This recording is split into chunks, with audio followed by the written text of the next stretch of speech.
Welcome everybody to Behind the Comics.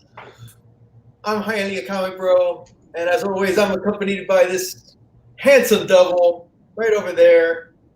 What's up, Javi?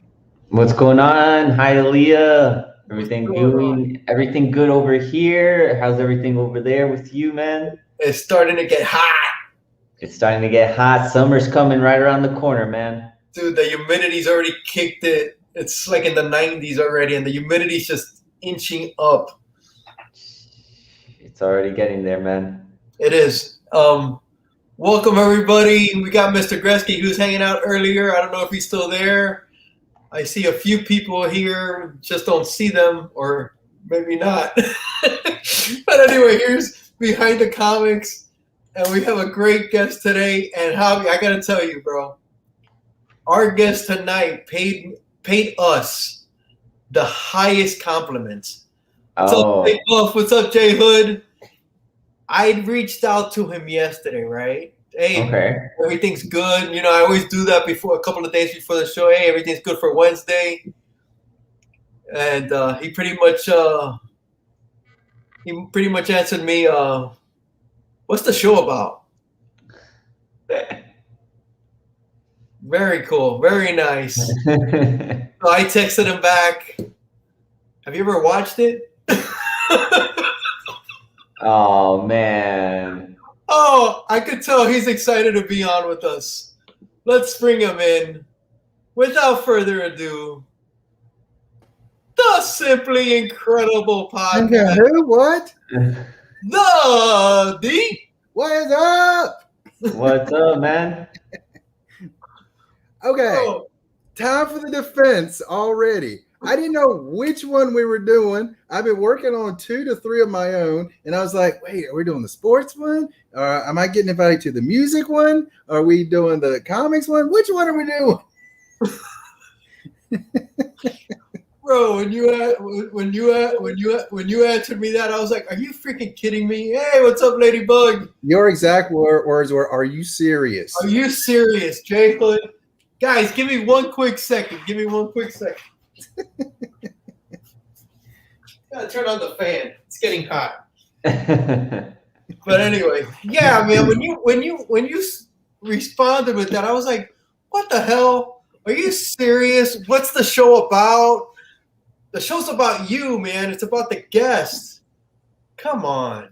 I mean, as life should be. It's kind of turning the tables on you, isn't it? Because you do your own little interview show called Origins. Yeah, origin stories, yes. This is kind of like flipping it on you. So Uh-huh. you've been very excited. Saying I saw you on Instagram. It's gonna take like 27 minutes, half an hour, and the show is over. Yeah. Yeah. So somebody was like, I'm gonna try to be there, but I might be tired the next day. And I'm like, nah. 20 minutes, and that's about all that's all we're gonna need. All right, I'm gonna keep an eye on the clock. I want to keep an eye on the clock as we're going. We'll see how long it goes. Javi, you've never been on with the D, right? No, I've seen him on other channels. You go on Stay Puft Show. Yep. So I've seen you on there. But no, this is the first time we've ever have hung out in a stream before. Yeah.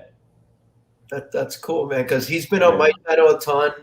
I mean, you've been on, or you always come through the Start Me Up show. Whenever we're doing the Start Me Up show, you're always in the chat, so that's awesome. Even though he doesn't know too much about music, though. No, I've got a good taste in music, like someone else does not. My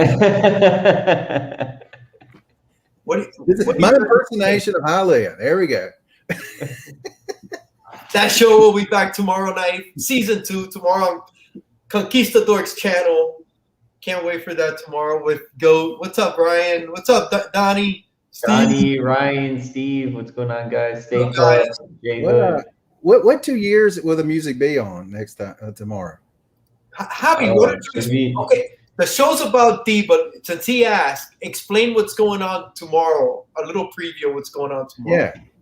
A little preview of what's going on tomorrow. All right, so this has been in the works for quite some time now for the Start Me Up show.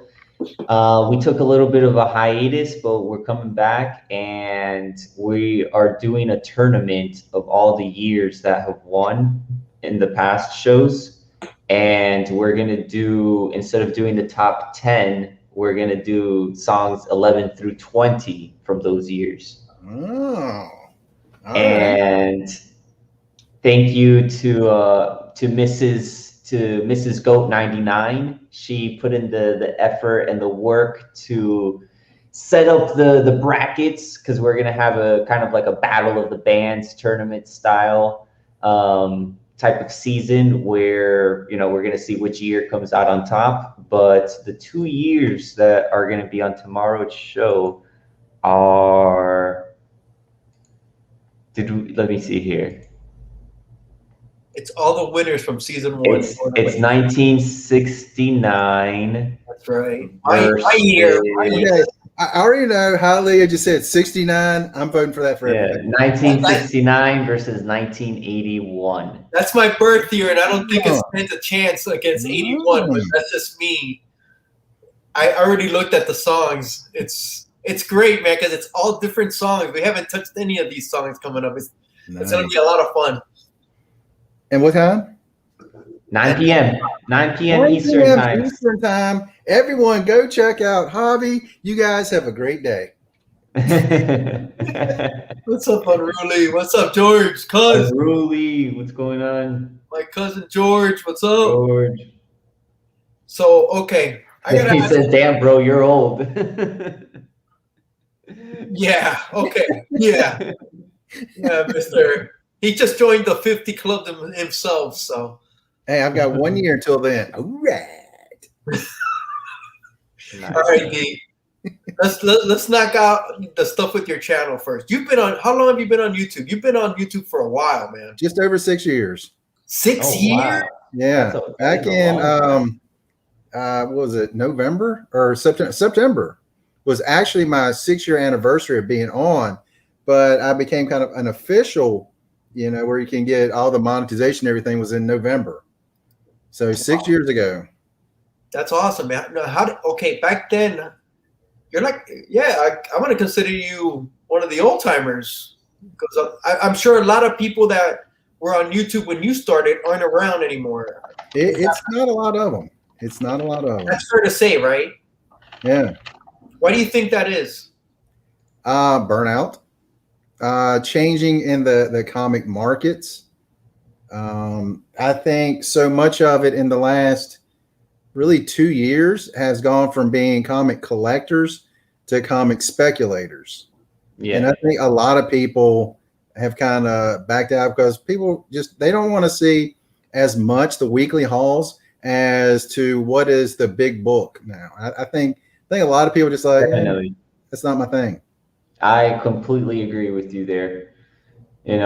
I like seeing the weekly hauls. I like seeing the daily pickups. I like seeing the $1 book finds, the 25-cent finds, even the wall books, stuff like that. But I rather watch that than watch somebody talk about speculation. Guys, can I tell you something? I am so sick of the speculation. It's giving me anxiety. It's driving me nuts, and it's just. I'm sorry, D. I'm taking your show to vent, man. But it's just. No, you're about to say what I've been thinking for a long time. I have a feeling. I don't know if I don't think it's burnout, but it's just like the spec is just driving me nuts. It feels. Javi, you weren't around, but I know D might get this. I left comics for 20 years because of the freaking 90s and all the spec in the 90s, because it just drove me crazy. All the gimmicks to get you to this book and that and that. And dude, I am close to leaving again. Not completely like I did before, but it's just. It's just. I mean, I'm. Yeah, it's not. I don't know. What do you think, George? Or sorry. D? What do you think, D? Sorry, man. You He's looking at my cousins. I was looking at I was looking at his comments, and I was like, distinguished guys. About 2 years ago, the last comic book shop in my town closed, which is hilarious. That right after that, the boom started, and so I don't have an LCS, so I was going to Midtown for a while, and I just got tired because they got so far behind because they got so many people, ordering from them. So I finally just stopped even getting weekly books. So yeah, it just kind of put a wet blanket on it for me. And when I see a book from 2000 that I was going to get in 2017, that was a $700 book, and it was a Giant Size X-Men 1. It was $700 for a PSA. That's baseball cards. CGC 7, and now that same book is what, 3,000 or more. It's a what? What? It's a Giant Size 1. Giant Size X-Men 1. What grade? It was a 7. That's like a $6,000 book now. Yeah, it was. They were asking $700 for it back then, and I was like, that's too high. I can get it cheaper than that. A month later, I saw an 8.0. They wanted $900 for it. I was like, no. It's like, because I'm like that to me is like a 9 at that time. I felt like was about a $700 book, and I had $700. I would have paid for it right then. And he was like, "No, I'm not coming down on it." It's like, oh well. It's just. I don't know if you guys saw, but the new book. Well, one of the new books is Secret Wars #3, the first Titania or some shit. Mm-hmm. Nobody wanted that freaking book for 30 years, 40 years. That book's like 35 years old. Yep. Nobody wanted that book unless you wanted the whole run. All of a sudden, she's gonna be a villain in a TV show, and now it's a big deal. I'm sorry, bro. It's still. Oh. It's just random books that like. A lot of what happens is that the content inside the book isn't even worth the amount of money that people are asking for. I can Hulk 181. That's Wolverine's first appearance. You read through the comic and you're like, okay, I'm introduced to this character. But like other random books like that just flash. Like the Thor book that came out, and there was like, cameo of the first Black Winter. It's just like random, just such random, one random panel and some random it's like it has no bearing. There's no. It's like, not, dude. And let's say like the Secret Wars book. Let's say she does become a villain. Like, it's not Secret Wars. That's not. It's not nothing. It's just a villain that's showing up in a TV show. She might not even be a good villain. The perfect example is that White Vision, right? Yep. Like, dude, nobody wanted that book for 40 years. Now all of a sudden he shows up and it's an expensive book. Come on now. Yeah.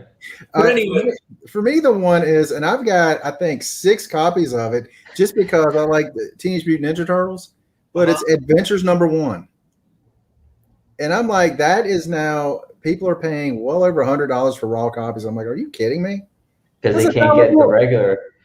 They can't get the regular #1, so they got to go somewhere else. It's but I don't know. It's definitely put a damper on the hobby for me. So I've slacked, kind of gone back on it some. But like you, Hialeah, I'm not going to leave the hobby.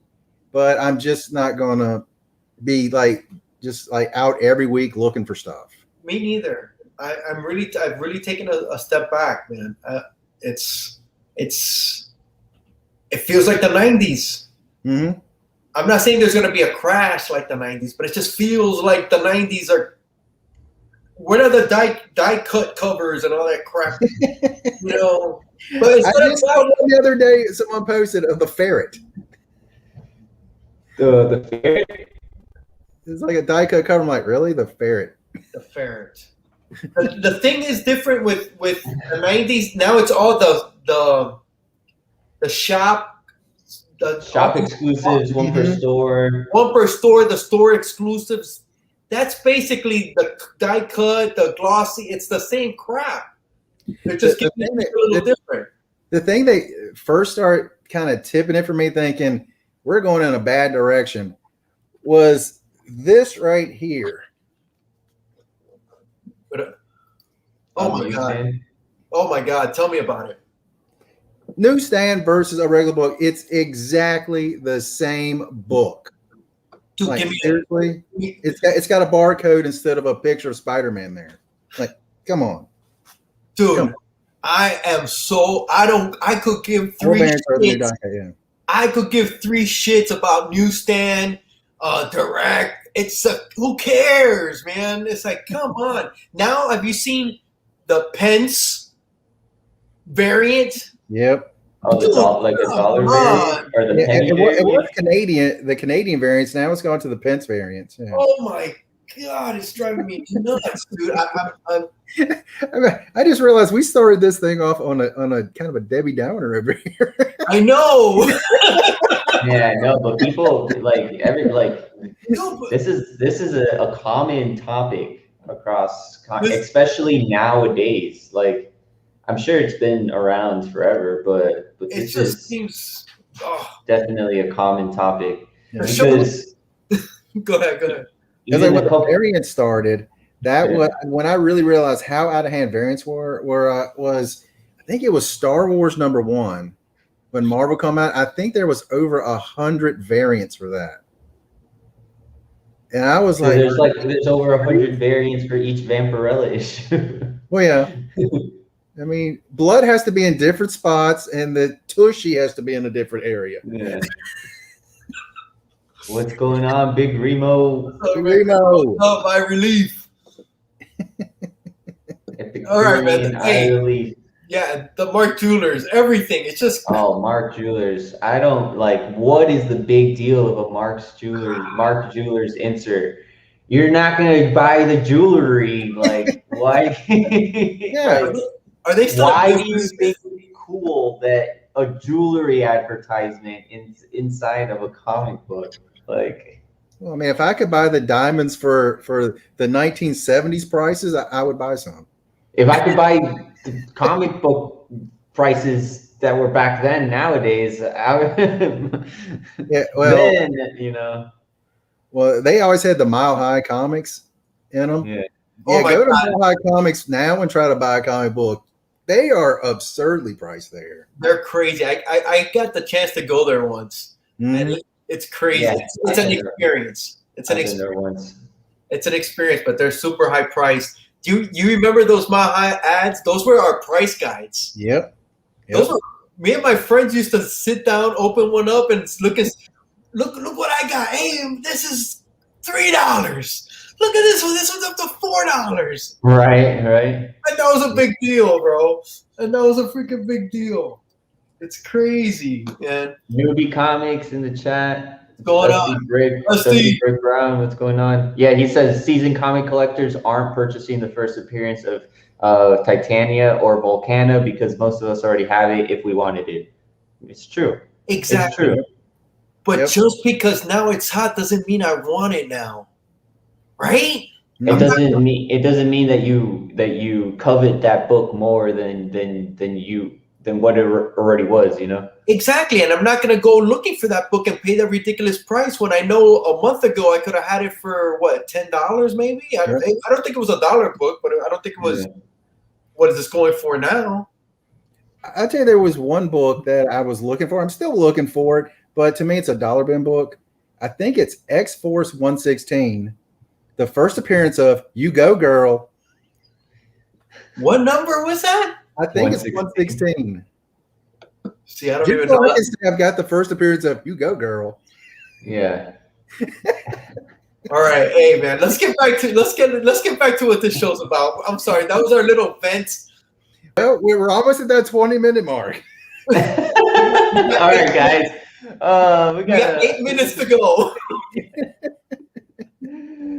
Be right back, about to sing happy birthday. Hey, happy birthday.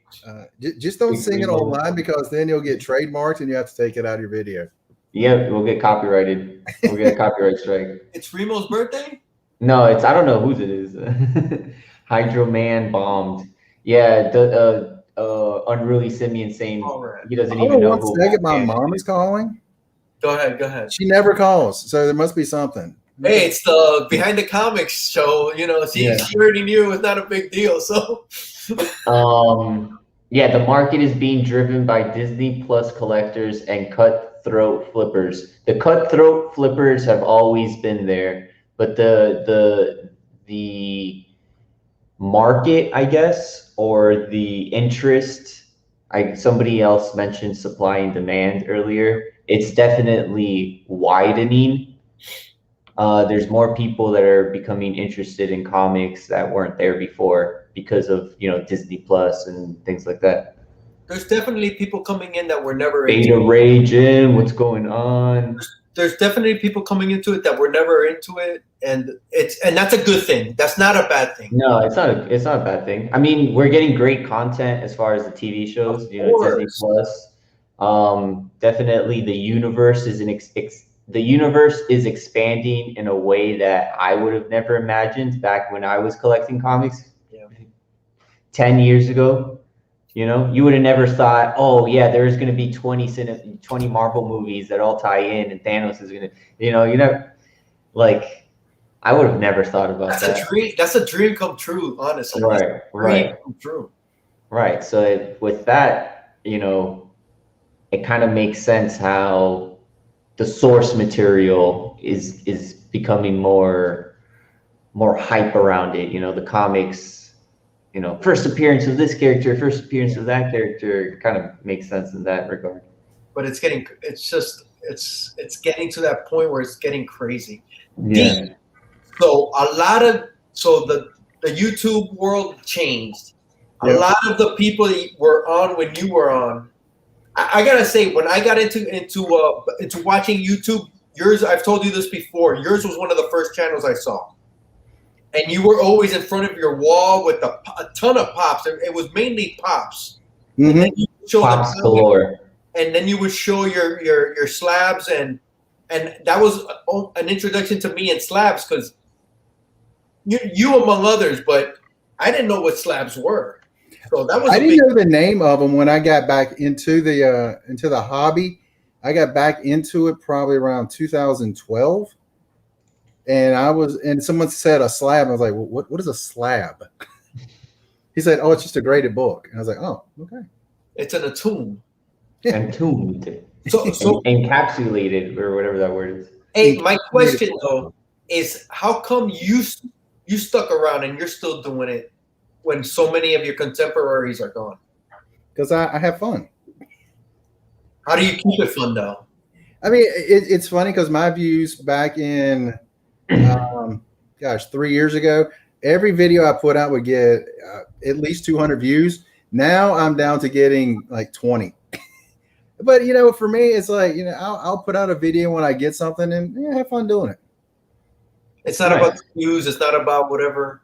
Yeah. It's just about you just doing fun. But something I've seen changes. You're interacting with a lot more people. I know you're with us. You're with State. But you didn't do that as much before. Am I right? Am I right in saying that? Well, that's because about 4 years ago, it's probably about 4 years ago, I reached out to people in the community. No one wanted to do anything. And really? I couldn't figure it out. I was like, why does people not want to do videos? Is it just me? Because there weren't a lot of people doing that at the time. And last year, Puff, he sent me a message. He's like, hey, man, you want to be on the show one weekend? I was like, heck yeah. And ever since, and I give Puff all the credit in the world, ever since I've been reaching out more again and having fun doing it. And I especially during the pandemic, it was very therapeutic talking to people. Javi, where was Stay Puff's first appearance at? I wonder where that happened. I do want that if I can find it. That would be great.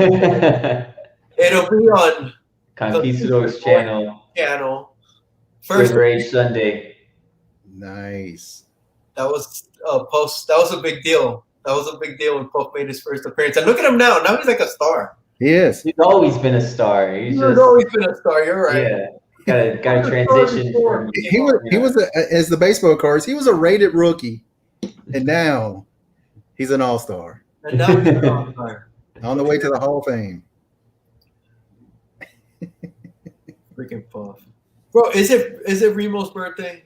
I think it is, man. Or is it a prank, man? Because I've seen that prank go for a while. It's always Captain Comics' birthday. It's always his birthday, or it's always Comics on the Mind's birthday. It's every day is their birthday. So I wonder if it's something like that.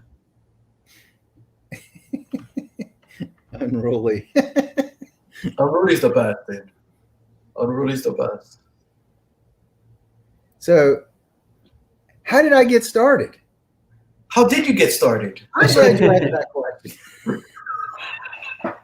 I was watching a guy from West Virginia. Okay, wait a second. You got a minute and 20 seconds. All right, well, I can do this quick because I don't elongate my conversation. You're gonna break your record. You're prediction. But there was a guy from West Virginia named ECW Fan. He still puts out videos every once in a while. And I started watching his channel and I was like, I like this guy. And he had a group that would go to shows and go places. They call themselves the A-Team. Nice. And they would do their haul videos like at a restaurant after they went to the convention. I was like, that looks like fun. And I was like, I can talk in front of a camera, I think. Yeah. So that's when I first started, and I thought of the podcast, and I went out and bought a lot of equipment that I actually never use anymore. Why is that? Why don't you use it? Because I'm doing everything live stream now. Like a mixing board, microphones, everything. I don't need that stuff right now. Hopefully at some point, like I can go to shows again. Like if we met up at a show somewhere, you know, we could do a stream that way. Oh, wait a second. It really is his birthday. Hey, Remo! Happy birthday! Cheers! Cheers, Remo! There's my high quality H2O. Straight out of Hialeah, Remo.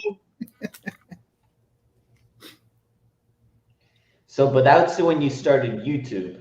That's not when you've been collecting a long time before that. I started collecting comics probably, it was when, as crazy as this is, I had an operation, one of my 48 operations. My legs were crooked because my kidney, I was born with one kidney and it didn't work, and they found out because my legs had grown crooked because my calcium wasn't being controlled right. So, how old were you at that point? They found out when I was about 2. Wow. I was living in Virginia. You know, you got to remember, this is the 70s. So, you know, healthcare ain't what it is today.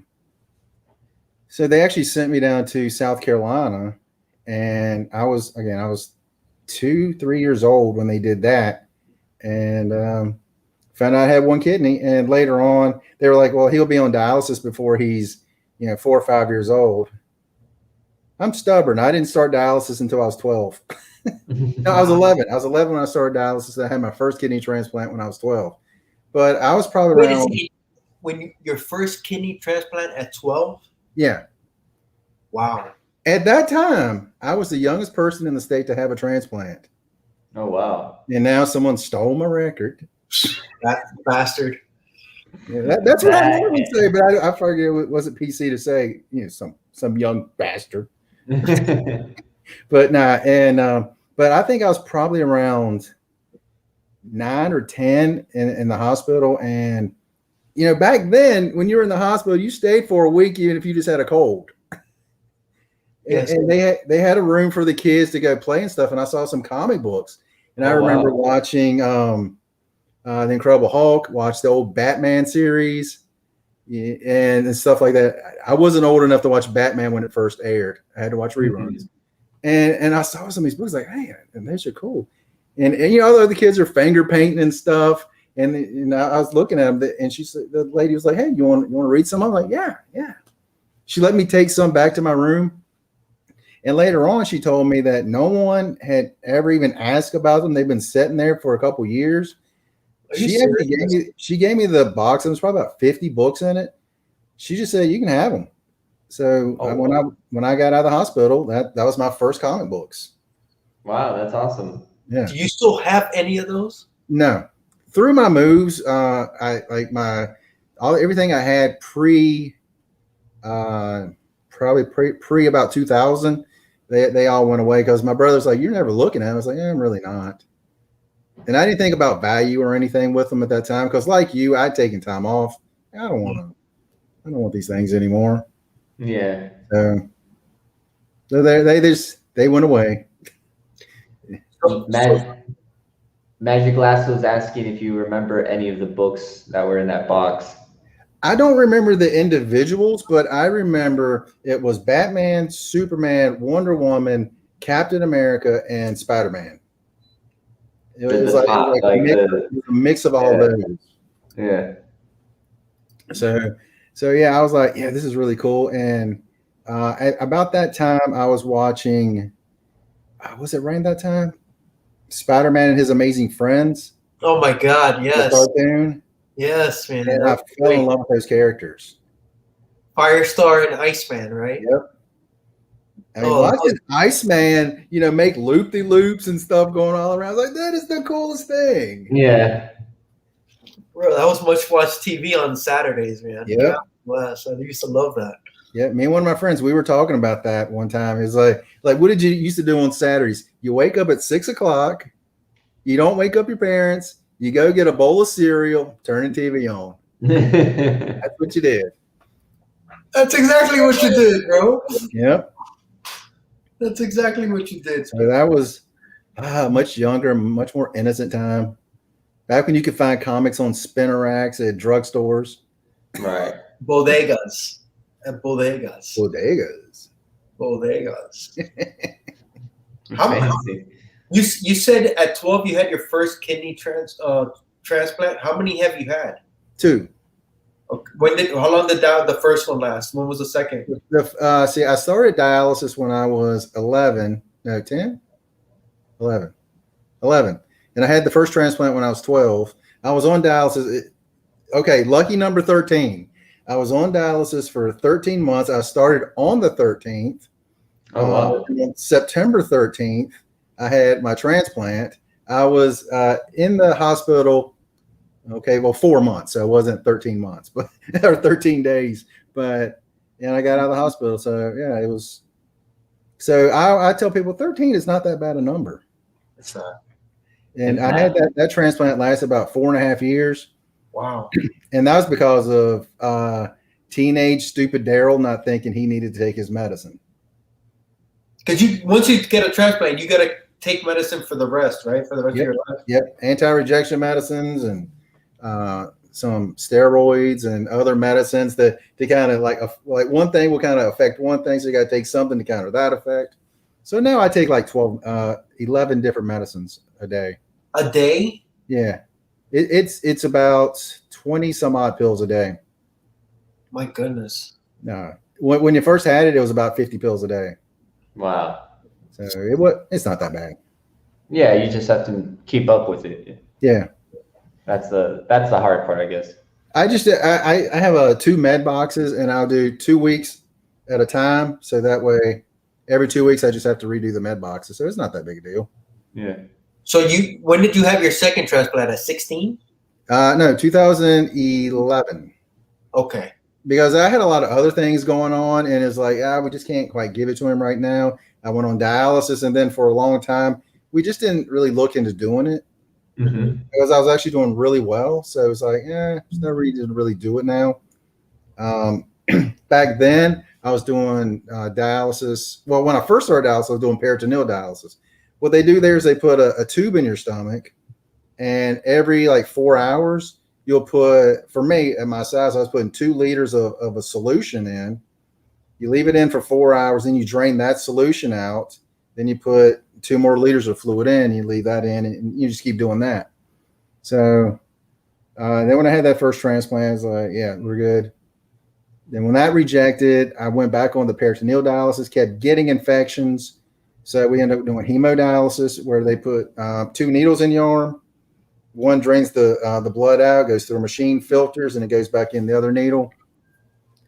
I was very miserable, very, very miserable. I was at the dialysis unit, and Basically, I was there 3 days a week, and over the course of the weekends, I would put on like 11 pounds of fluid. So you lose 11 pounds in 4 hours. You feel really weak and really miserable. How did that affect you as a kid growing up, man? And this was back when I was probably my early 20s. Well, yeah. Eating there, man. What kind of normalcy did you have? Well, I was in hospitals, and I guess the most of the time I was in hospitals, and I became more acquainted with the doctors and nurses than I did with the people at my school. And a lot of them, I was known as the sick kid at school. Mm-hmm. But yeah. Wow, that could not have been easy, dude. Honestly, I think it's this. I think when you grow up on that is your normal, and that was my normal. You know, I had my group of friends, but it was my normal. Yeah. So for me, I didn't think that much of it. I think other people make it a lot bigger than it really is. And to me, it's just my normal. You just get used to it after a while, I guess. Mm-hmm. It's just me. Yeah, exactly. You don't got no other choice, right? Yeah. I mean, the only other choice is to quit. Like I'm too dumb for that. Yeah. I'm glad you're too dumb for that. Oh.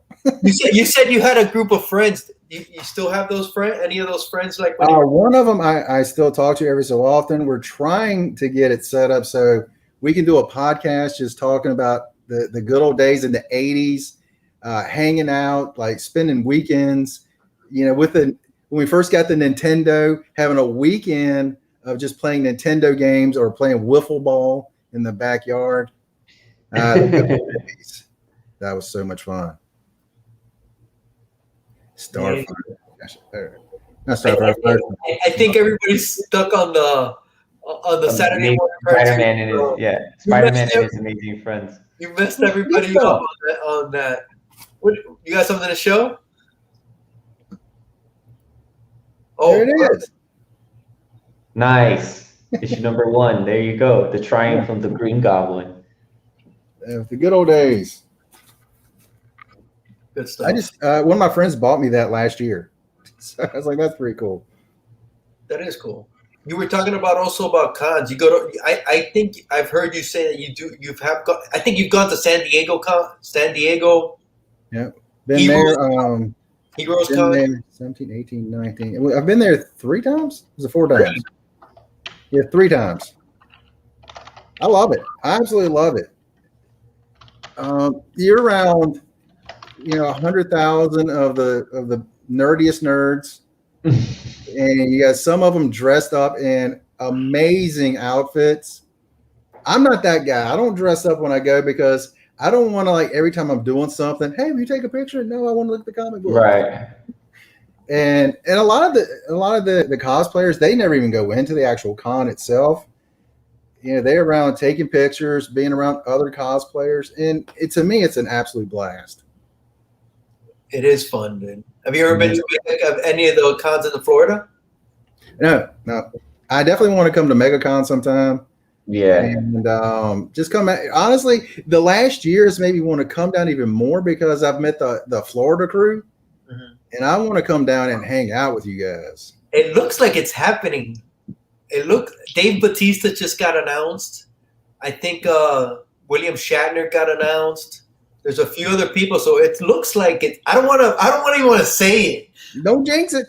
Don't jinx it, man. Don't jinx it. But it looks like it's happening.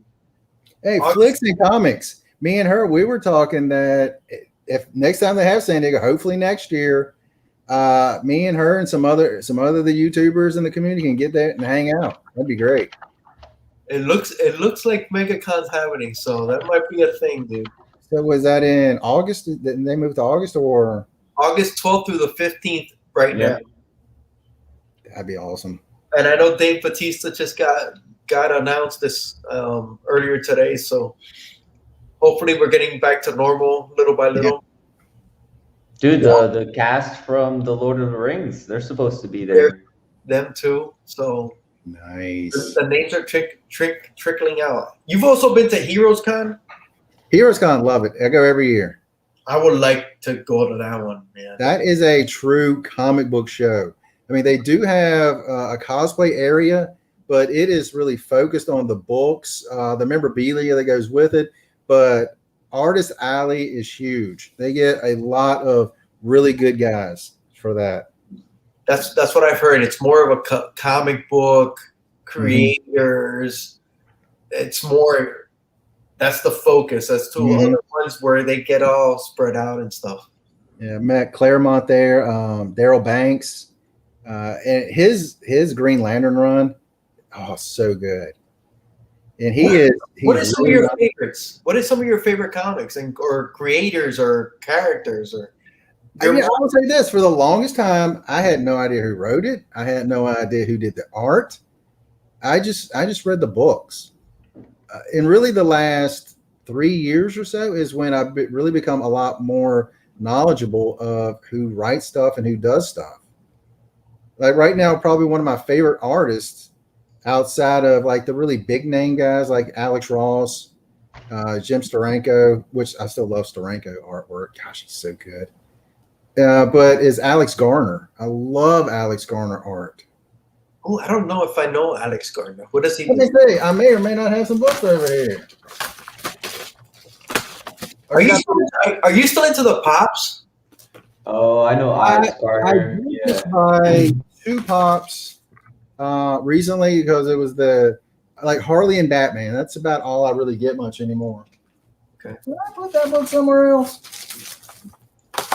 He does some of that more digital type of art. Dojo knows who he is. I don't know who Gardner is. You if you saw his art, you would. I would know it. Yeah. Here we go. This is probably one of my favorites that he did. I mean, something like this just kind of tells a story, and I absolutely love it. Mm-hmm. So is he more DC? I think he mostly is. I don't know if he's doing other stuff now, but when I first got into his work, it was DC. Okay. The Wonder Woman stuff is where I first really saw his work. From like Wonder Woman 600 through 614, he did a lot of the variants for those. And I don't know where I put that one, the 614. I bet it's right behind me. I bet that's where it is. But that work that he did on that to me is magnificent. So are you a more of a DC guy or more of a Marvel? I am. I'm very much more a DC guy. You're more DC. But I'm not somebody that's like, oh, Marvel sucks. I'm not one of those guys. I like good stuff. That's what I will go to Aftershock, which Aftershock I think has done a lot of good titles. Yeah. Image outside of Spawn. I've never been a Spawn guy. Me neither. But you know, it's to me, it's the read. If it's a good read, I can probably get into it. I'm sorry. You mentioned Aftershock. Are you by chance reading Nuclear Family? Nope, I haven't gotten anything new in a long time. So no. Really, so you don't go to a new comic book day Wednesday and all that? I don't have a shop just opened. Yeah, you don't have no shops. That's right. About a little over an hour away. Oh wow! And before that, it was about an hour and a half away, and that shop just opened about a month ago. Oh wow! So I'm just like, yeah. The last time I consistently got new comics were, was it late 2019? Probably around September, October 2019. Honestly, that might not be a bad thing. I told people I've saved a lot of money. I have saved a lot of money that way. That's good. And you saved money. And recently you got not recently, last few months, you got a Marvel Spotlight, didn't you? Marvel Spotlight 5, yes. Aren't you happy you got that when you did? It's all right. It's all right. I mean, it's like to me, it's a great book. I think it's a book that other people would covet a whole lot more than me. Really? I've never really read a ton of Ghost Rider, but I will say this: Ghost Rider and Silver Surfer, for me, they have the best covers.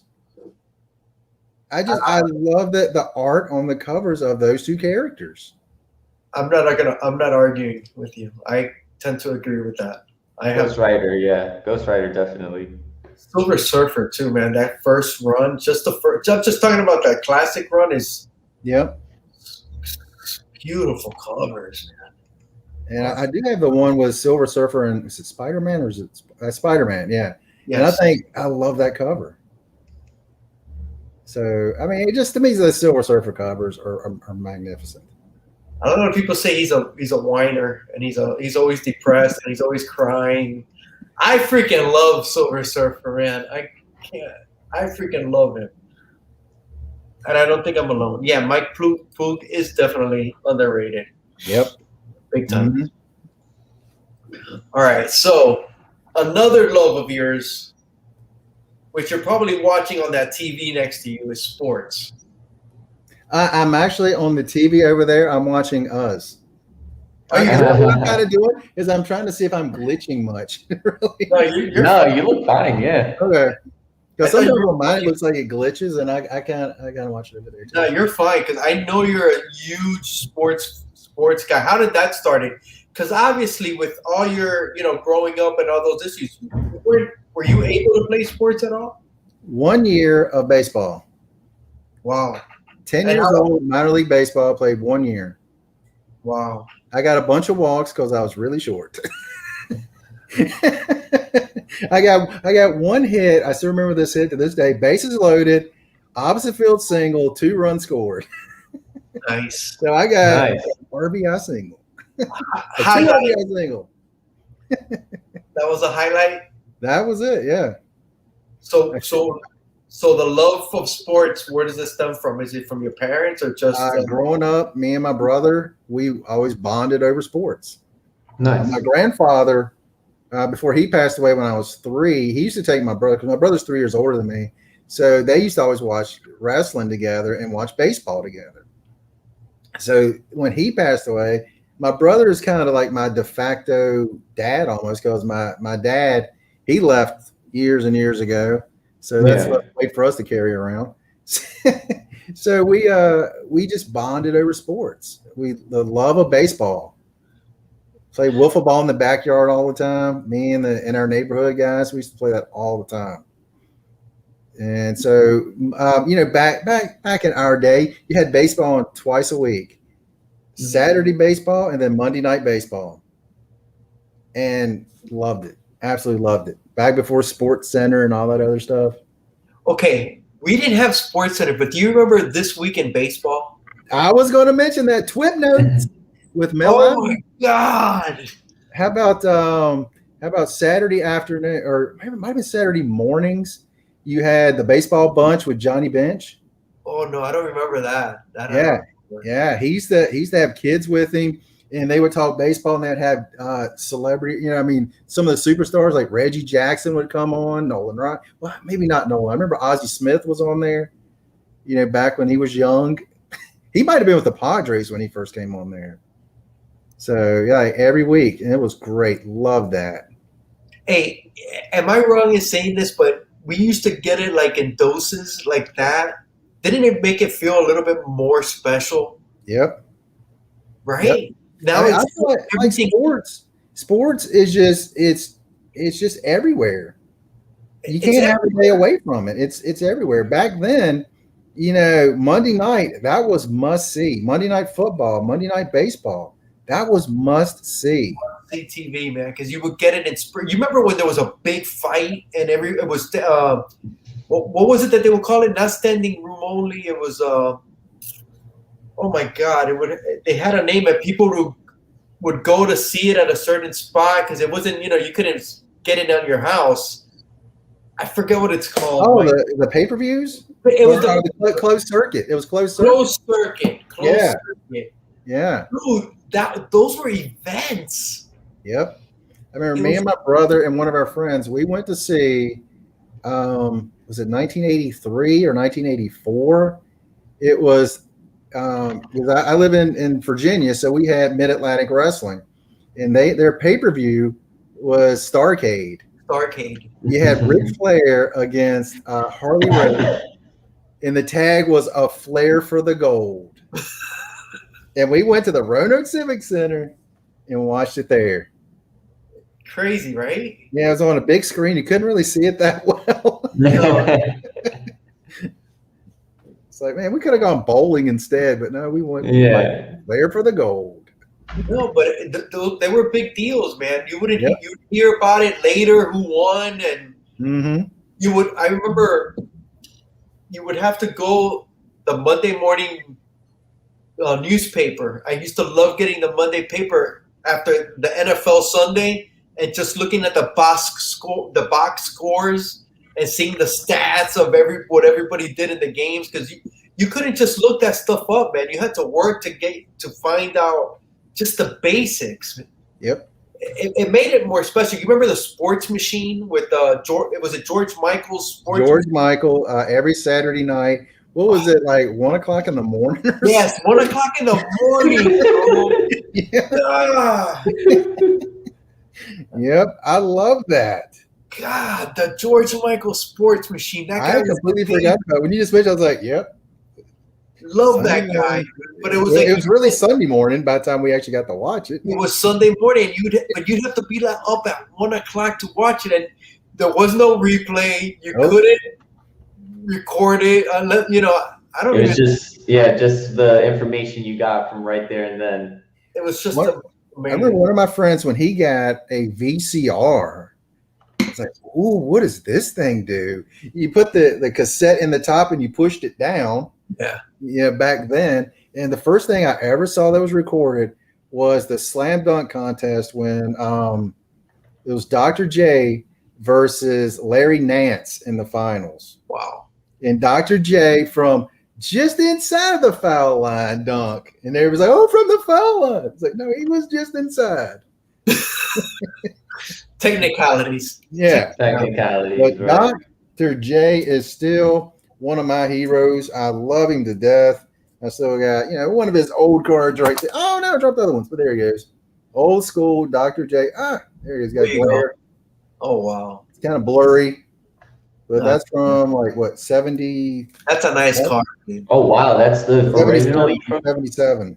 That's originally from 77? Yep. Wow, that's awesome. I didn't have it when it first came out. Yeah.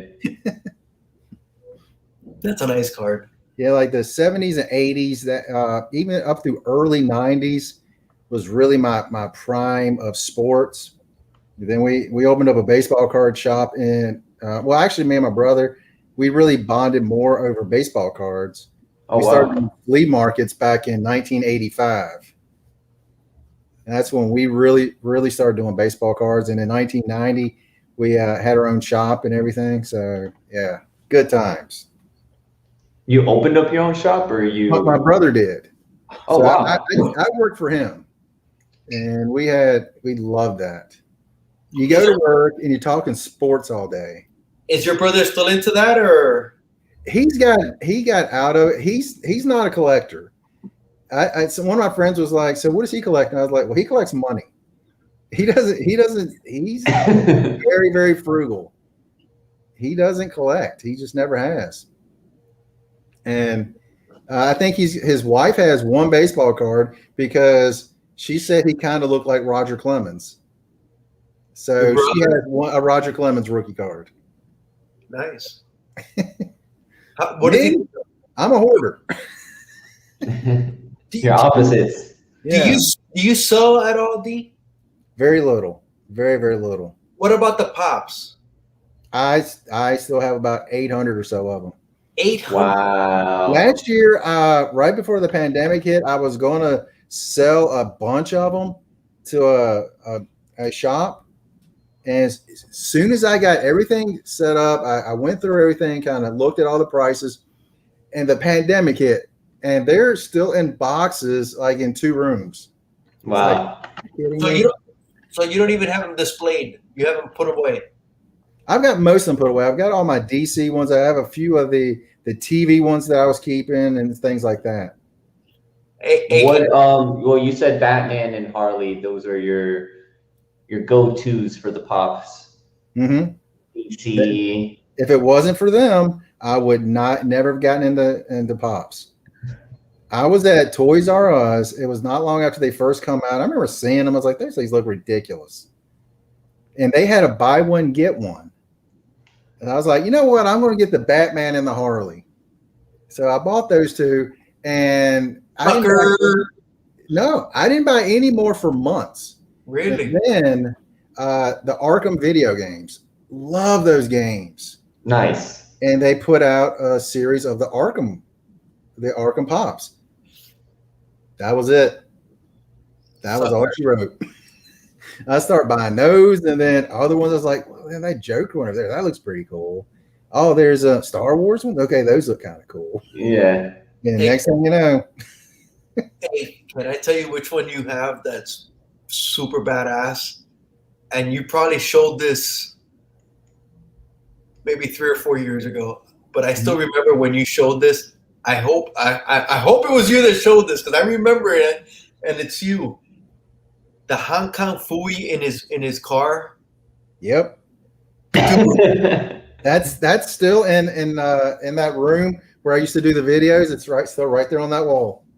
When you showed that in your video, I was like, fucking Hong Kong Phooey in his car. Hong Kong Phooey, man. How fucking cool is that fucking pop, man? I loved Hong Kong Phooey back in the day. What was it? What was his cat? Was it Cool Cat that he was with? This is the only Hong Kong Phooey I got the regular pop. Nice. I was going to get one of those, and I never could get one around here. Dude, but you got the car, man. You're even cooler. Hong Kong Phooey, dude. I love Hong Kong Phooey. What's up, legend? What's up, Jay Salsa? Jay Salsa, what's going on? Jeff, what's going on? Let me do a little plug here. Cantonese Comic Kid, every Sunday night, he has his stream, and I join him a lot for that. I did notice that, because I've never been on with Jeff, and he always sends me the link. But I got to tell you, I'm always lurking in the shadows watching that show. Jeff, he's too cool for us, man. I'm always shut up, man. I watch that every Sunday. I'm always in the background. I rarely even put anything in the chat. I just got it and I'm just listening. All right. What is it back in the 80s or maybe even late 70s? Who are some of the cartoon characters that you like? Okay, the show's about you. All right. Okay, then I will tell you one of mine then, because I was hoping you were going to say Captain. Okay, wait. Shh. Okay, cartoons that I liked. Yeah. In the 70s. Yeah, in that area, they might have come out before that. You know, had reruns. My favorite cartoon was Star Blazers. I don't even know that one. Mine, it was like an early anime, and it's called Star Blazers. That's still my favorite cartoon anime ever. Is that one? And Spider-Man 66. Love Spider-Man 66. Mm-hmm. All the Saturday ones I loved. What about the Herculoids? Love that. What was yours, D? I first loved the Flintstones and the Jetsons. Of course. Love those. But I remember when Captain Caveman came out. And he was just pulling out of his Captain Caveman fur. I was like, oh my gosh, I loved Captain Caveman back when I was a kid. Was it that was on ABC, right?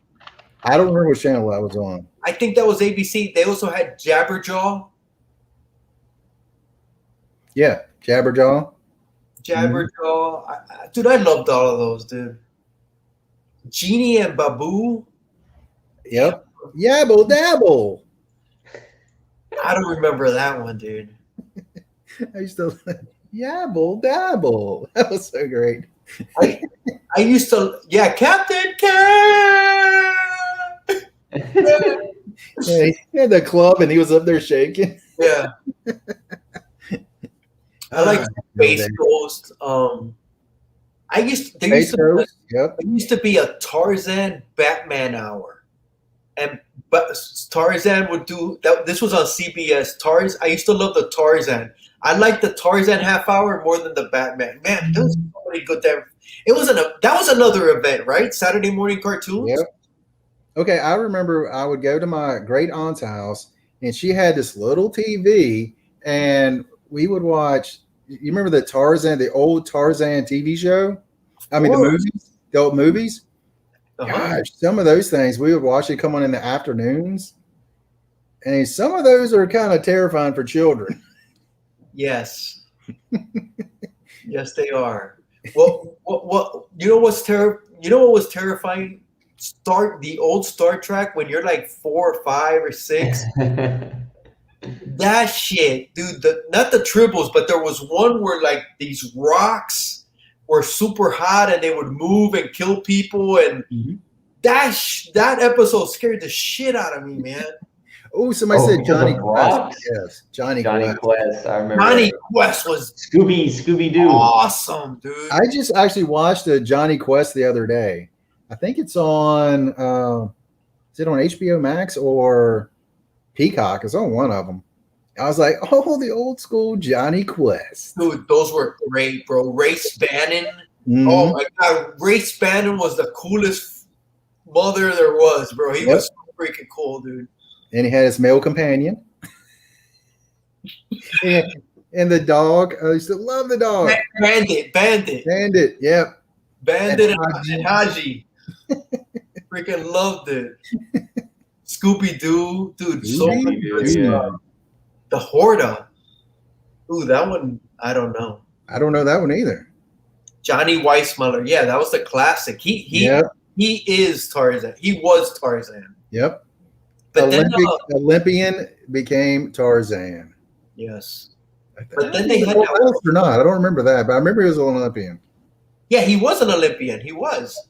But I just didn't know if he was a gold medal winner or if he was just an Olympian. That's a good question. I don't remember.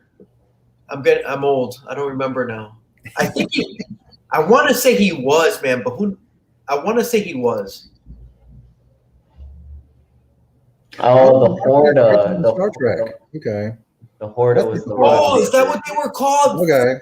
How do you know that, J Hood? How does he not? I expect that from J Hood. Shit, he knows exactly what I was talking about, dude. That freaking episode scared the shit out of me. Thundar was awesome. And the thing about William Shatner back in the day, he did not discriminate. He would make out with anything with 2 legs walking around. Dude, he was a player, bro. He was the best. He was the best. That was so great. That's the whole point of Star Trek, right? Bringing all the races together. Exactly.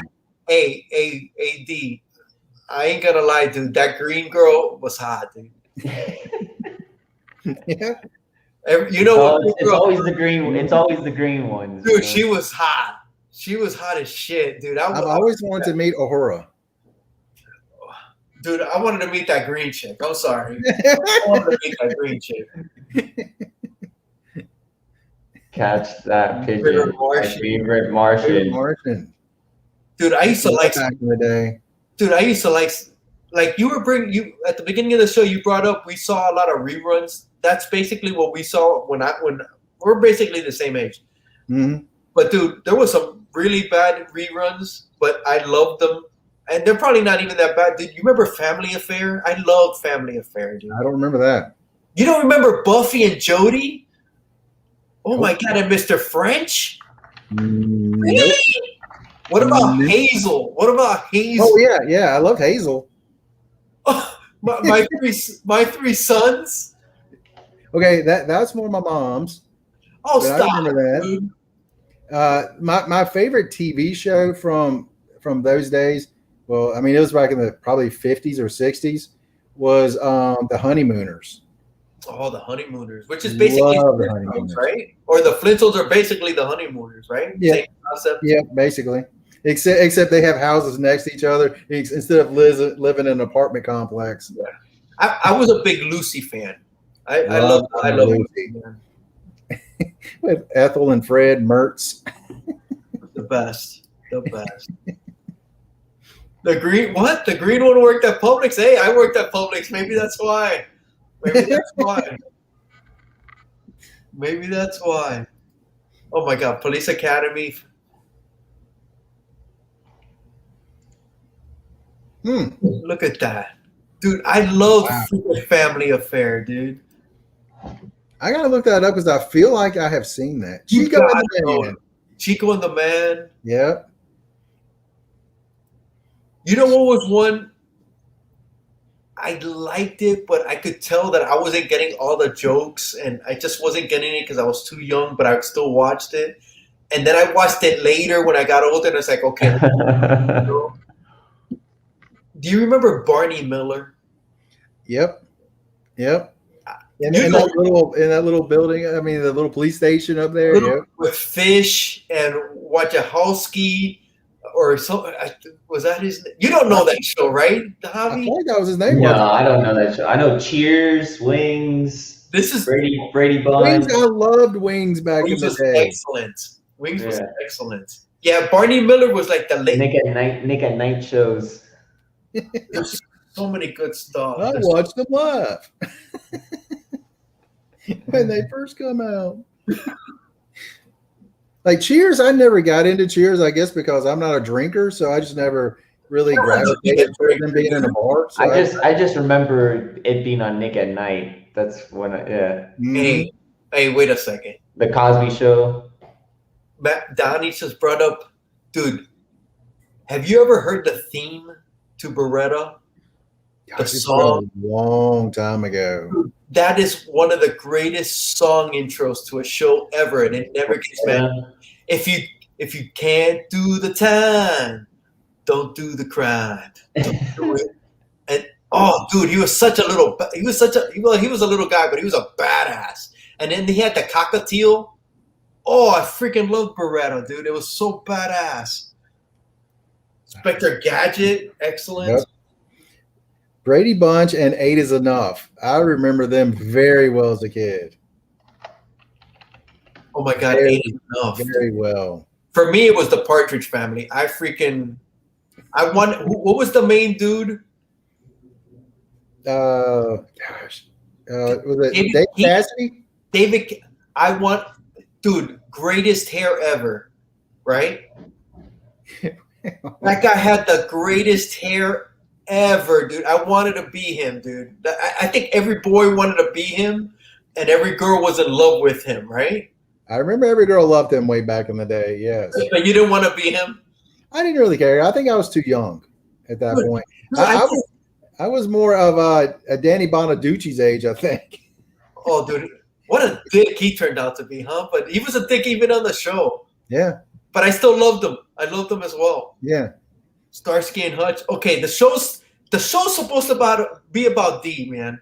Right? It's about. I just mentioned like 50 shows and cartoons that I love. I'm gonna shut up. I've been doing too much talking in this episode. I've been doing too much talking. Javi, that's how we turn the tables. Wait, what? Javi, talk. Take over, Javi. I don't know any of these shows you guys are talking. I know some of them, but Three's Company. Yeah, thank God it's Friday lineup. Three's Company. We go down to the Regal Beagle. Oh my God, the Regal Beagle. What was it? What was the guy? Larry. Larry was his friend. Yep. So cool. I think he was some kind of a pedophile. I mean, not a pedophile, but a rapist or something. He was slipping stuff into the drinks, right? He's got the Mickeys, yes. Yeah. Do you remember that show? That White Shadow? Yeah, it was a basketball show. Excellent show. Excellent show. Excellent show. All right, D. Remember Mr. Furley on Three's Company? Who did you like, Mr. It was Furley or Roper, right? Mr. Roper was first. Don Knotts was Mr. Furley. Yeah. Who do you prefer? I think I guess it was Don Knotts because I always liked him. So Mr. Furley. But when you had Mr. Roper, you always had his wife too, and she was hilarious. She always kind of put things into perspective for her husband. They were the best. They were the best. when they left the show started going, slowly down and all that. Then Chrissy left. Yeah. And all that. She had to start getting the thigh master going. That's why she left. Is that what it was? It sounds good. It sounds good. All right, the question of the night. What's going on with this disc golf? It's Disc getting me golf? off my fat butt. That's what it's doing. Getting me out of the house. Disc golf's hard, man. Have you ever tried disc golf, Hialeah? Where do they have it down here? Oh yeah, It's everywhere. Yeah, I mean, I'm sure Here? It's. I say this very. I don't know how to describe it, but yeah, it's popular. There's a big scene in Florida, but you have to be looking out for it. If you're not in the scene, then you're never gonna hear about it. Dude, I've never seen that down here, man. Yeah, there's a couple. I think it's more popular in North Florida than South Florida. D, tell us what it is. How did you get into it? Oh, well, how did I get into it? Back in about 2007, 8, somewhere in that ballpark. One of my friends, he said, "Hey, you want to go play?" I was like, "Throwing frisbees, man? Seriously?" Into these big chain baskets. I was like, "All right, I'll go just to go." So I bought a few discs, and to me, my thought process, it's a disc. It's going to just fly the same every time. They make these things so they'll curve one way, they'll curve other, they'll hover further. I mean, it's like, are you kidding me? So okay, I've never done it, right? Is it a regular frisbee? No. Well, the putter is closer to a regular frisbee. Wait a second. There's a putter? Yeah. That's when you're in close. They got different frisbees for the different distances? Yes. Just like golf has the different different clubs, but the discs are all different widths, different shape, different sizes. Really? Yeah, you throw them and they can, like you said, they can curve one way or curve the other way. So like this is more of a driver. If you look at how skinny that is. Okay. So that one has more distance. That'll give you more distance. Now, like a putter. Wow. Wait, are we on green screen? You're on green screen. You're on green screen. I don't have a green screen. You got one now. See, you see this one? Yeah. I will. Yeah, it's hard to see it. Oh shit! No, wait. What did I do? Okay, my bad. Can you hear me? Yeah. Yeah. Hey, do they weight? Are they different weights? They have different weights. Yes. And on let's see. A lot of them, like on the inside of the rim, you'll actually be able to see the weight on it. Some of them, they just like some of the companies, they'll just write the weight right on the center, which I find to be hilarious. Okay, Ladybug at Walker Park. I know where Walker Park is. That's in Hialeah. That's Ladybug Closet 305. I know where Walker. I haven't been there in years. Oh my god, I gotta look this up. Frisbee football. Oh my gosh, you gotta have some serious cardio for that. Oh yeah. 18 holes. Oh, Frisbee football? No. Like in the disc golf. Like around here, we have some 9-hole courses or some 18-hole courses.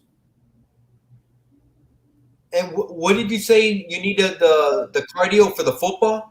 Yeah, for football, yeah, you need to have a lot of cardio because it's almost like soccer with a frisbee. But instead of trying to get into a goal, you try to get to the end zone. But you're running, you're throwing the frisbee. If it gets intercepted, you're going back the other way. It's not a lot of stop to it. I gotta look into that. That sounds like a lot of freaking fun, man. Mm-hmm. It is. You're outside. Yep. You know, you're usually around nature. Wait a second. Outside? I know. Who does that nowadays? Outside? Yeah, man. Back in my day, Right. back when I was a kid in the summer, my grandma would basically kick us out of the house and say, "Don't come back until supper." Yeah. Oh, that's how it was with me, man. Yeah. Nowadays, it's like if you go out of the house, you get in trouble. Yeah. Bro, when I was a kid, I would leave in the morning and I wouldn't come home until I heard my mom standing outside the house calling my name. Zowie! Just calling out it's just craziness, right? But that's when I would come home. You know, it was crazy. Not now. Hey, I'm sure you're the same. Where the bikes were is where everybody was. Where everybody was. The bikes. Yep. I mean, I lived in a small town. I would get on my bike and I would just go to one of my friends' house. It could be like 4 or 5 miles away. I just ride my bike to their house. Yeah. And no one cared. No one was like, oh, he's going to get kidnapped. No one cared. Just go to someone else's house. Yeah. That's how it was. I remember. Yeah, I remember. There's a lot of stories, a lot of good stories, and a lot of close calls. Let's just leave it at that. Have you ever thrown? Okay, since you're into the disc golf, have you ever thrown an arrow bee? An arrow? An arrow bee. Do you know what that is? I have no idea. Bead. Arrow bee. It's like a frisbee, but it's only a circle with a hole in the middle. Oh, okay. I've seen them. Oh, I have not. I've seen those a lot. Gosh, it's been a long time, but I've never heard one. Dude, I'm a badass with one of those, bro. That's why it's that disc golf. I'm gonna look into it because that arrow bee. I was oh my god, I was a master of that shit. That was a lot. That can be your driver then. I think it's actually legal in real disc golf, but you know what? I gotta look into it, man. Now here's the thing: because of my hip replacement and everything, I can't throw very far. Like my maximum distance right now is like 175 feet. But one of my friends, he throws about 300 feet. God damn. But the pros, some of them can throw as much as like 600, 700 feet. Wait a second. There's a pro league? Yeah. Really? Yeah. They just had one of their big tournaments this past weekend. And a guy that's actually local here, he won it, and it was in Emporia, Kansas, I think it was.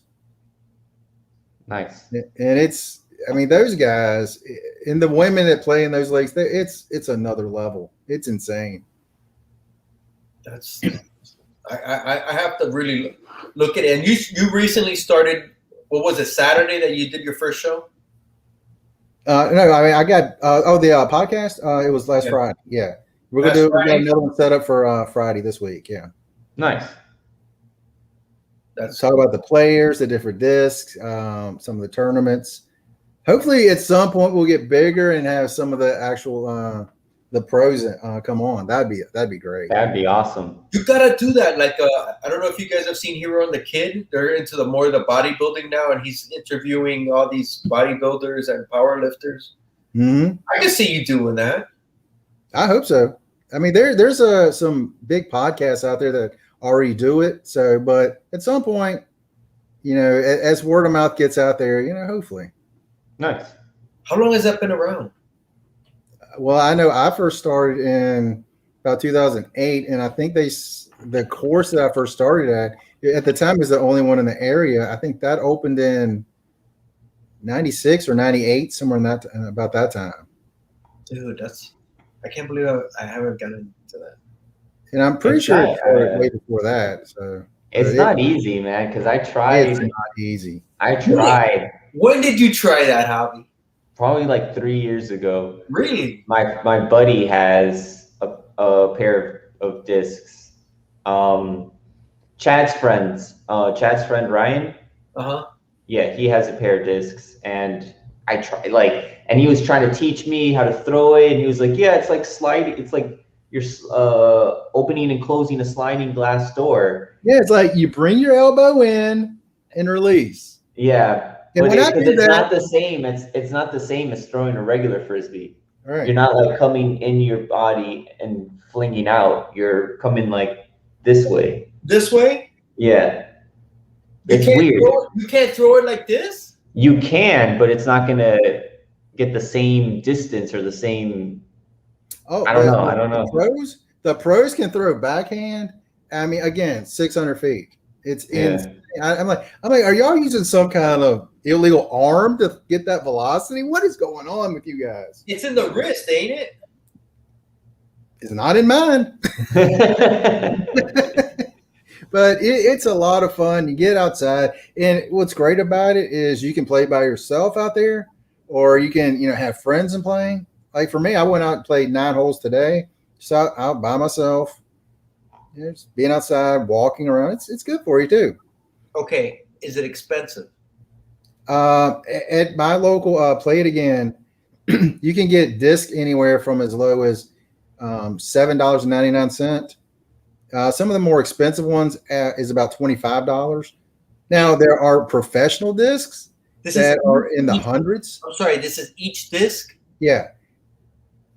I mean, well, they have a box set with 5 discs and it's $45, but the vast majority of courses are free to play.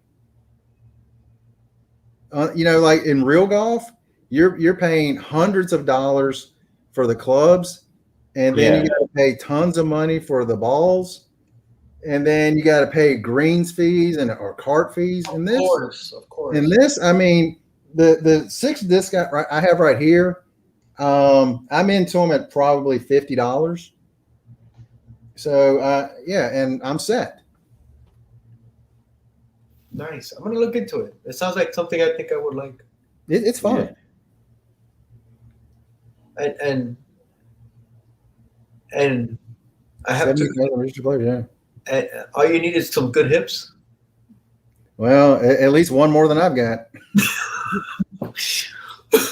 I would say this. Wait a second, D. Yeah. Why did you need a hip replacement? I've had 48 operations that was after the hip replacement, and because of my calcium when I was a kid, being off making my legs grow crooked, they fixed one leg. And then before they could fix the second one, I had my first kidney transplant. So they were like, well, we're going to wait. So then they decided, well, we'll wait until I've stopped growing to do the other one. And it had been crooked so long, it started causing a lot of issues with that hip.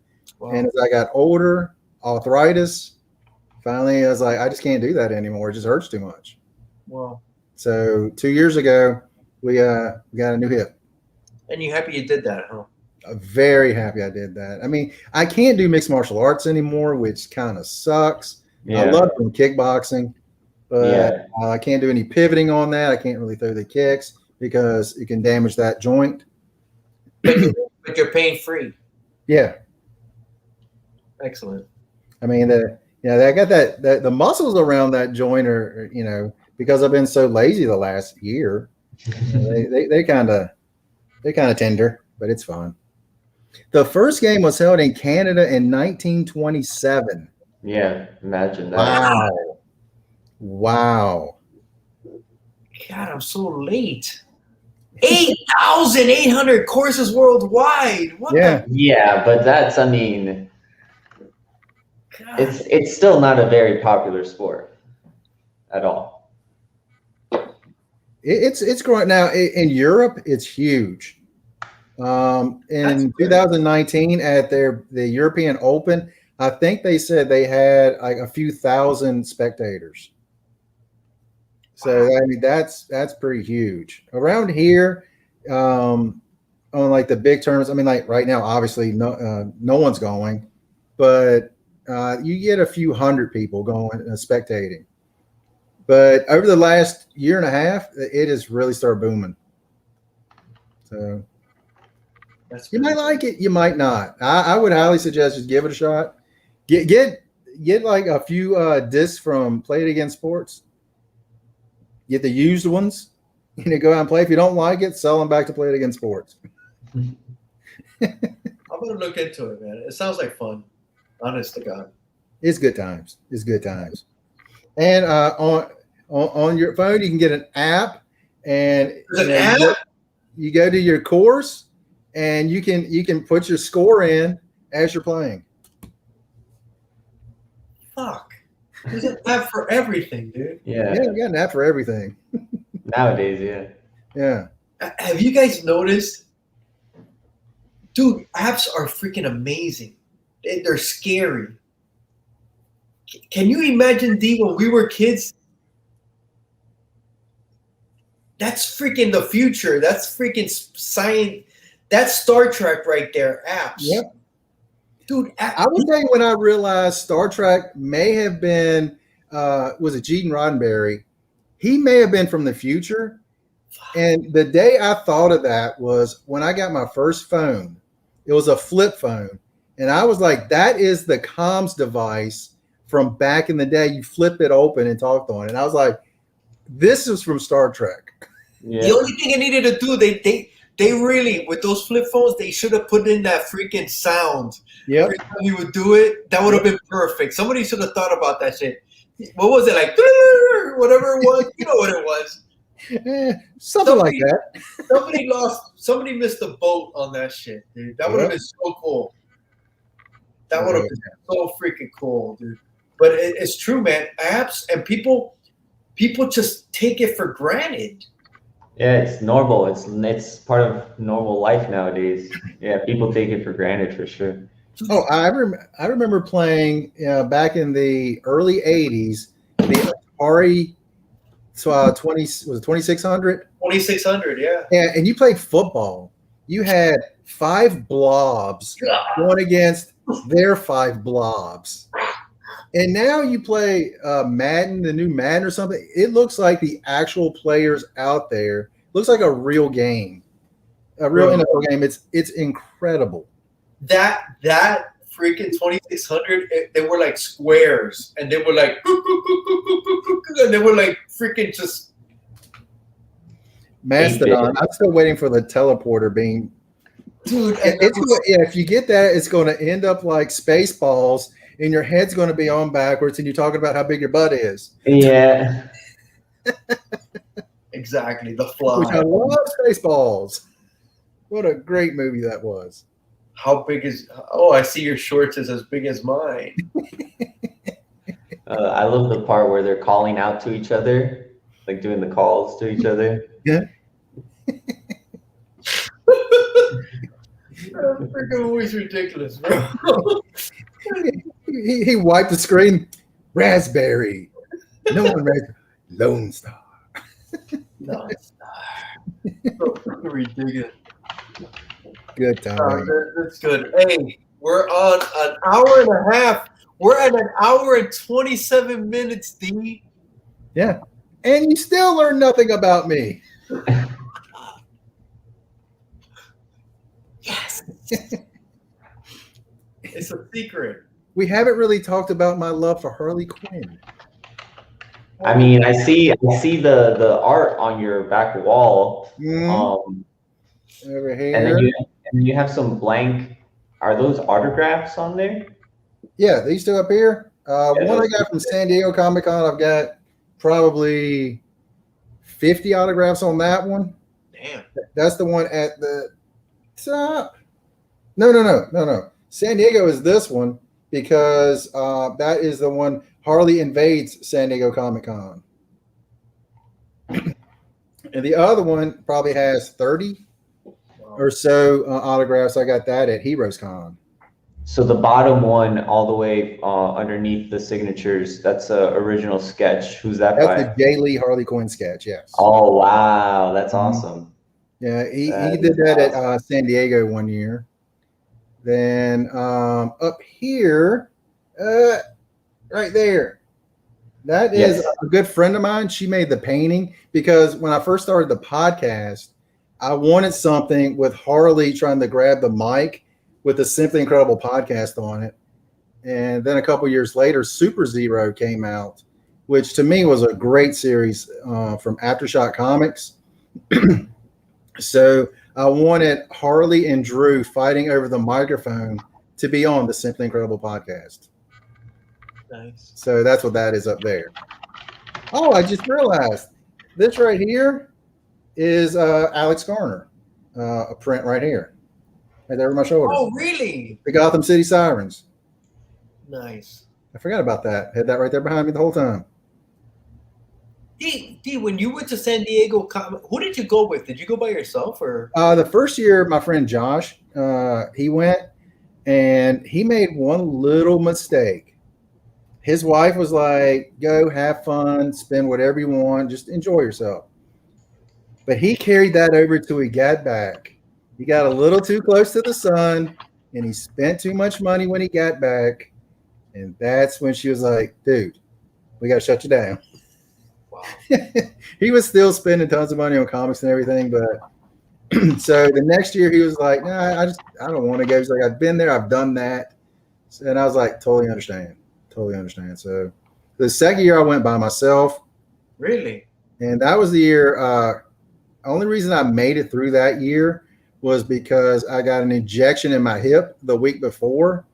Is before I had the hip replacement, just so I could walk around and stuff. So that was good. I mean, it was completely numb for the whole week. So that was great.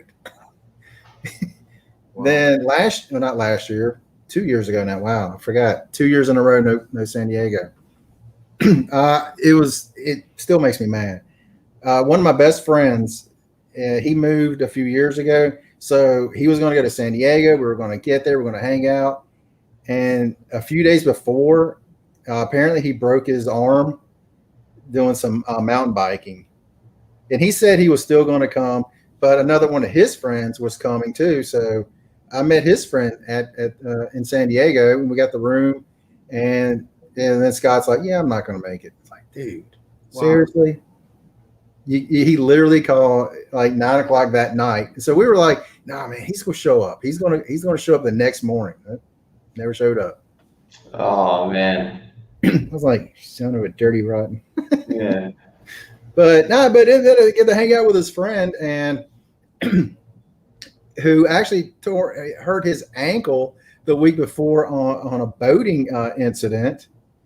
And yeah, so it was really cool because he got to go in, he got to use a cart to go around. So I got to go in with him a half an hour before anyone else got in there. So I got to go to some of the booths and get the good stuff. Wow, nice. That's awesome. Yeah, so I'm thinking next time I get to go, I'm gonna be like, I'm gonna take a cane with me. Like, I need to get in early. Dude, you got to do it. You got to do it. I'll get a bedazzled, pimp cane.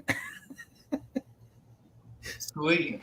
That's the trick, man. Yeah. That's the trick. Maybe I'll do that at MegaCon. I have the hip. I'll do the hip cramp. Mastodon, thanks for hanging out. Yeah, Mastodon. Thanks, Donnie. No problem, Donnie. Hey, what's up, Rob? What's up, Rob? All right, man. We've gone, to your surprise, 1 hour and 32 minutes. You didn't even get to see that yet? Wait a second, man. You want to share? That book is. Oh, wow. Nice. Love that. Nice. Yeah, that book is getting because of this guy. Wow. Nice. Brandon Lee. I remember watching that movie when it came at the original release. And I didn't even know what I was watching. I was like, what the hell is this? And it was freaking amazing. Mm-hmm. I didn't know it until probably about a year after. And I was hanging out with some friends. He's like, man, you got to see this movie, The Crow. I'm like, The Crow? That's what stupidity is this. Yeah. And after I watched it, like, this may be the greatest thing I've ever seen. I saw it in the theater, man, and I just went blind, not knowing what I was, and it was just like, wow. And you're blown away, right? That's what happened to me. Blown away. Yeah. Yep. I started training mixed martial arts because of Brandon Lee and Bruce Lee. Wow. Bruce Lee. Oof. And Cynthia Rothrock. Cynthia Rothrock? Rothrock. Also known as China O'Brien. Okay. Do you remember China O'Brien? China? No. She was a mixed martial art female. And one of the things she did, I was like, maybe I can train martial arts because this woman's small. I met her at San Diego a couple years ago too, which was really cool. Yeah. But one thing she did, she would like get her head caught in someone's like bent over like in a headlock. And she would like get her leg and kick them in the face. I was like, this is the greatest thing I've ever seen. What's her name? Cynthia Rothrock. Just look up China O'Brien. China O'Brien. I'll look it up. Yeah, I mean, now I will say this: these movies are super cheesy, but I loved watching them. I gotta look that up. I've never heard of her. See, Big Remo, he knows.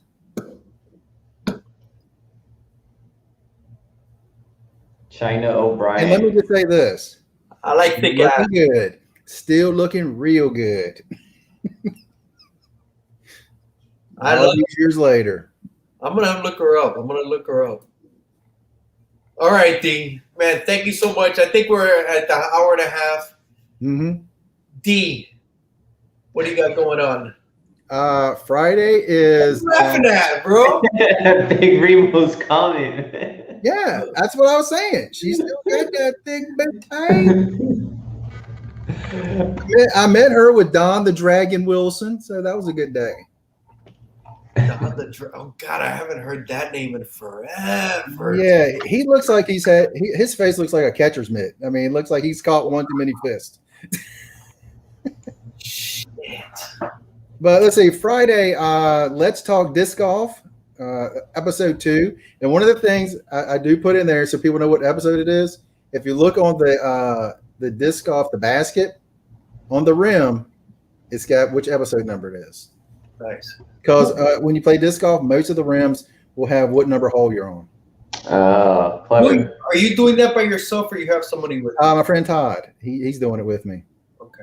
He's the one that sent me a message like, hey, man. And we just started talking. And he was like, man, I've kind of gotten into disc golf. And I was like, it's funny because I saw a YouTube video and I was like, I start watching it again, kind of getting back into watching it. And I wanted to play. And he was like, let's go sometime. Nice. Now I'm hooked into it again. That's good though, man. That's Mhm. great. That's great. Mm-hmm. What else you got going on? You're gonna be on with Stay Puff? I think he's on this. Stay Pup, if he's got the show this week, I'm going to definitely try to if I'm not out playing. And Sunday on the Cantonese Comic Kid, hang out on his channel some. Dude, you're hanging out with all the Florida boys. Dude, I know, right? You stopped doing it. I had to fill your role, man. Dude, you were on like 30 hours a week. I was on too much. I take it a step back. It was definitely too much. And hopefully before long, I'm going to get another episode of Origin Stories. Good. Been talking to a few people and trying to get time straight on that. And really, the biggest thing is, when do I feel that motivation that it's like, yeah, it's time. Yeah.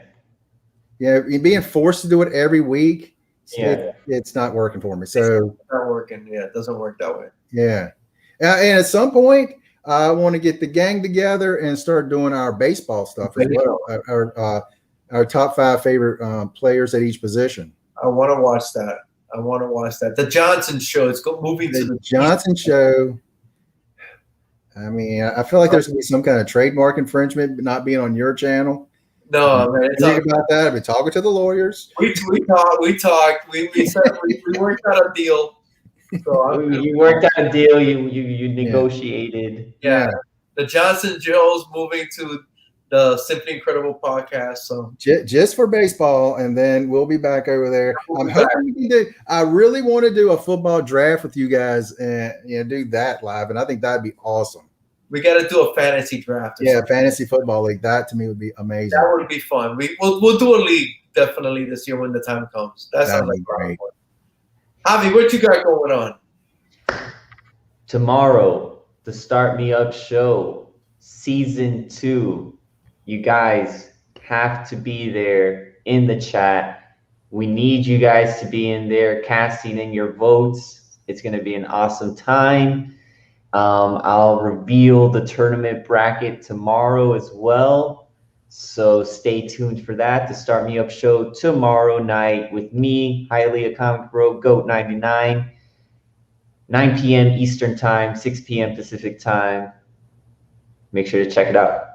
Dude, I can't wait. I can't wait. It's going to be fun. It's going to be a lot of fun, yeah. All right, guys. Not too much going on my channel. We'll be back in 2 weeks. I think that's about it. I don't got nothing else going on. We'll have another amazing guest in 2 weeks. The Start Me Up show tomorrow. We got the cover to cover with Donnie on the Mastodon. this Saturday. I'm not sure on the time. We're actually doing 10-ish, I think. 10-ish, right? Yeah. And I believe we're doing Zeppelin 3. Yes. We're going to be covering that album, which is going to be a blast. I can't wait. I listened to it twice today. I listened to it Monday, and I'll probably listen to it again tomorrow. Good day. Great album. So, and that's about it, man. That's pretty much it. Silver Age Sundays. We haven't been having it on Conquistadors, but Cookie, just a little podcast, Simply Incredible podcast, just a little podcast. He's been doing it on his show, The Florida Guys. Javi, you are missed. I wasn't there this week, but I did watch. They've been holding the torch for you. So nice, good. That's good. I'm glad. It's a good time. And that's about it, guys. Thank you, D. That's another thing I didn't bring up. The D. It sounds so simple. I'm not going to say stupid. I'm going to say simple, right? Simple is a better word. But every time you would do the D, I was like, God, that's cool. It's the story behind that. It's so silly. It's so cool. All right, do you remember when they used to have the commercial for eggs, the incredible edible egg? Yeah. Okay, one of my friends, when that was going on, I was training mixed martial arts at the time. I'd start being an assistant instructor. At the end of the night, it's just me and some of the coaches there. And one day he was like the incredible D. And I was like, I think you're insulting me right now, but it's so cool. And at some point one day I was just like, yeah, I am simply incredible. Nice. And that's how I started. I was like, I'm going to call my podcast that, the Simply Incredible Podcast. And then I was like, I need something kind of catchy. And for the longest time, I call myself the D, and everybody's like, "What are you? Is that you talking dirty?" It's like, my name is Daryl, so that's why they call me the D. Right. And I was like, you know what? Let's have a little pause there and kind of stretch out the D. I just always thought it was kind of fun. Dude, it's perfect. It's perfect. Thank you. It's perfect, dude. Hey, Mr. Perfect, Kurt Hennig. The D, guys. Thank you, D. Thank you, Javi. Thank you guys for having me on, man. It's a blast. Thank you, everybody in the chat today. So many of you, man. Thank you, guys. Hope you had fun. Hope if you're watching on the replay, hope you enjoy as well. We talked a lot of different topics tonight. A lot of Saturday morning cartoons, disc golf, hip replacements. Kidney transplants. We even did a rant at the beginning of the show on the current. Yeah, I'm hoping people on the rewind actually make it through that. Yes, the current comic book market, our feelings started on a downer, but I think we ended it well. We straightened the ship. Yeah. Right, guys. Take care. My little tagline that I tried to start: "So long from the Sunshine State." Not sure if that it doesn't have the same panache as the D. You guys have an incredible day. Take care, everybody. Take care, everybody.